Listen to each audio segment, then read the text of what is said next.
अस्सलाम वालेकुम। सुल्तान ओराहान गाजी 1281-1362 सल्तनत उस्मानिया के बानी उस्मान गाजी के बेटे और जानशीन थे। आपको सल्तनत का दूसरा फरमानरवा तस्लीम किया जाता है, लेकिन आपकी फ़ौजी, इंतज़ामी और सकाफ़ती खदमात की बना पर कई मौरखीन उन्हें सल्तनती उस्मानिया का बानी हकीकी या अज़ीम मुंतज़िम भी करार देते हैं। आपका दौर हुकूमत 1326 था 1362 फतूहात की रफ्तार और रियासती ढांचे की मुनज़्ज़म तश्कील के लिहाज से एक सिंग मेल की हैसियत रखता है। इब्तदाई ज़िंदगी और तख्त नशीनी ओराहान की पैदाइश सोगवत में 1281 में हुई। आपके वालिद उस्मान गाजी और वालदा मशहूर सूफ़ी बुज़ुर्ग शेख अदीबाली की साहबजादी मालहून खातून थीं। ओराहान गाजी ने अपने वालिद की ज़िंदगी में ही फ़ौजी कार्रवाइयों में हिस्सा लेना शुरू कर दिया था और वो एक तजुर्बा कार सालार थे। उस्मान गाजी की वफ़ात के वक्त वो अहम तरीन शहर बुरसा का मुहासरा किए हुए थे। 1326 में वालिद की वफ़ात के बाद आपने मुहासरा मुकम्मल किया और बुरसा को फ़तह करके सल्तनत उस्मानिया का पहला बाकायदा दारुल हुकूमत करार दिया। अजीम फतूहात और तौसिया ओराहान गाजी की फतूहात का महवर बाज़ंतीनी इलाक़ों को तुर्कों की नई रियासत में शामिल करना था।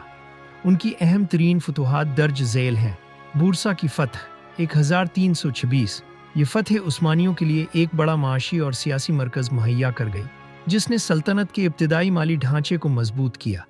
जंग पल्ला कानून 1329 इस जंग में ओराहान गाजी ने बाज़ंतीनी शहनशाह एंड्रोनिक सूम की क़ियादत में आने वाली मरकज़ी शाही फ़ौज को शिकस्त दी, जिससे बाज़ंतीनियों की उस्मानी ख़तरे को रोकने की आखिरी उम्मीद भी ख़त्म हो गई। निकिया अज़नक की फ़तह 1331 निकिया अज़नक बाज़ंतीनी सल्तनत का एक अहम रूहानी और सकाफ़ती मरकज़ था। इस शहर की फ़तह ने उस्मानियों की ताकत को मुस्तहकम किया। ओराहान गाजी ने यहाँ एक अहम इस्लामी यूनिवर्सिटी मदरसा भी कायम किया।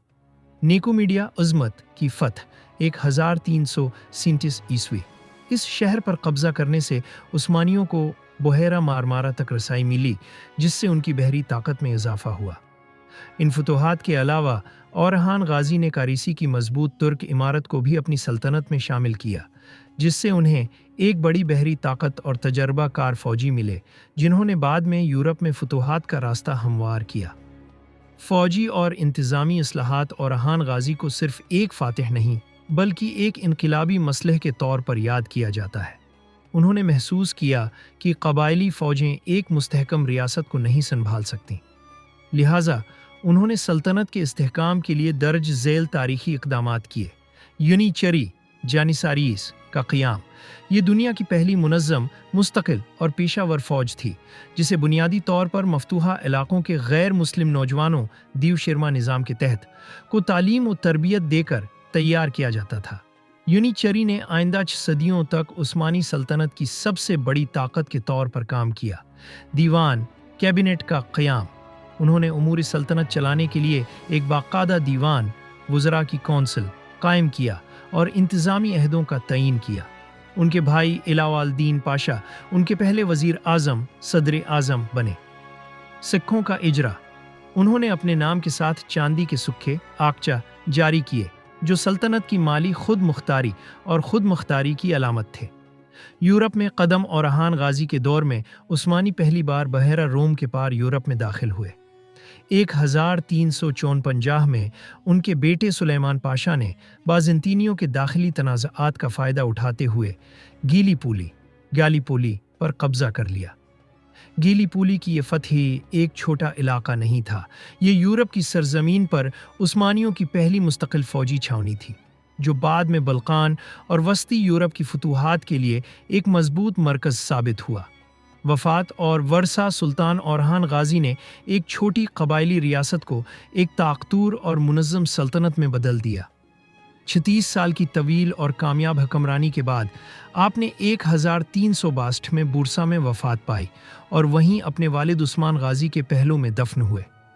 आपका सबसे बड़ा वर्सा यूनिचरी और वो मजबूत रियासती ढांचा है जो आपने खड़ा किया, जिसकी बदौलत उनके जानशीन मुराद अव्वल को अजीम फतूहात का सिलसिला जारी रखने में आसानी हुई। وہ عثمانی سلاطین میں اپنے انصاف اور مذہبی رواداری کے لیے بھی مشہور تھے۔